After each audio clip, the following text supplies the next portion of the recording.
I give the call to the honourable member for McKellar. I move that this bill be now read a second time. Thank you, Mr Speaker. I rise today to introduce the Broadcasting Services Amendment Healthy Kids Advertising Bill 2023. Australian children see at least 15 ads for unhealthy food every day. They see ads for unhealthy food when they watch the footy on telly with their family, they hear them on the radio in the car on the way to school, and they are saturated with unhealthy food ads whenever they go on social media or online. With Australians being bombarded with unhealthy food ads all day, every day, is it any wonder we are facing an epidemic of obesity in this country? So what are the facts? 2/3 of adult Australians and 1/4 of our children are above the healthy weight range. With such high proportions of our population affected, we know without a doubt that obesity is a societal problem that needs a societal response. We also know obesity is one of the leading causes of chronic disease in this country, including diseases such as type 2 diabetes, heart disease and stroke. It is also an important causal factor in several cancers, depression and dementia. And according to the National Obesity Strategy, costs Australia nearly $12 billion a year. With a national debt crisis and a hospital system stretched to its limits, it is an absolute no-brainer that we act to prevent this major cause of chronic disease. On average, almost 40% of an Australian child's daily energy intake is from so-called discretionary foods. That is, unhealthy, highly processed foods with little or no nutritional value that are high in salt, sugar or trans fats. These unhealthy foods and drinks are being pushed onto our children every day as they live, play and learn.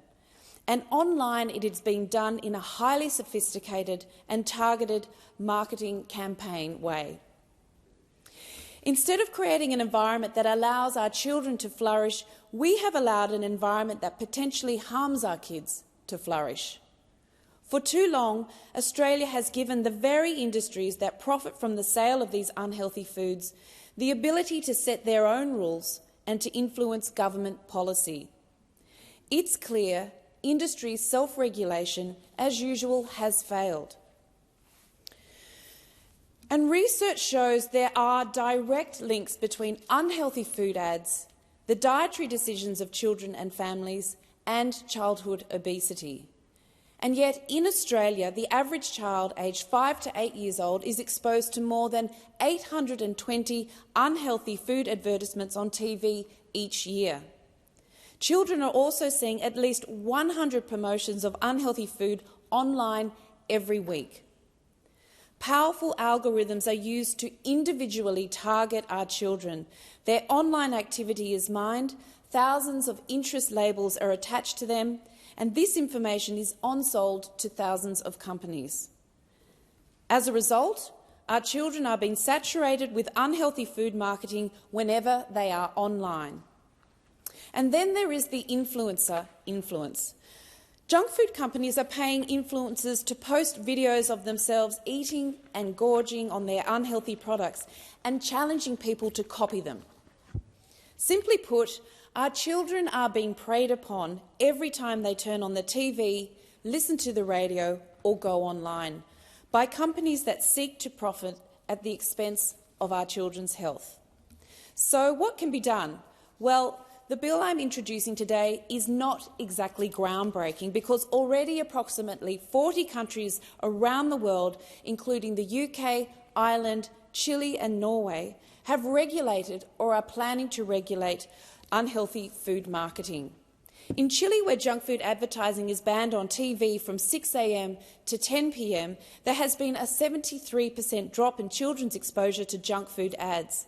And a study of grocery habits during that first year of the ban there found that there was a 24% decrease in calories purchased. Quebec's restrictions on unhealthy food advertising have reduced fast food consumption there by 13%. In the UK, Boris Johnson's Conservative government also recognised the problem and acted. They passed legislation to commence next year, which will prohibit all unhealthy food marketing on TV, radio and in cinemas between the hours of 5 a.m. and 10 p.m. And it will also ban all paid marketing for unhealthy food in online environments, including social media. The National Obesity Strategy, the National Preventative Health Strategy and the National Diabetes Strategy all recommend that the Australian government step in to protect our children from unhealthy food marketing. As a parent, as a GP and now as an MP, I'm urging our government to do just that. Our children are our greatest asset, and this parliament needs to step up to support parents to help their children live healthy, productive lives.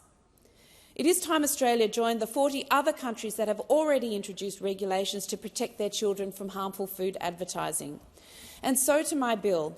Today I'm proposing Parliament amends the Broadcasting Services Act with the adoption of my Healthy Kids advertising bill. The objective of the bill is to protect our greatest resource, our children, from the harmful impacts of junk food marketing. This bill is not about telling people what they can and cannot buy and eat.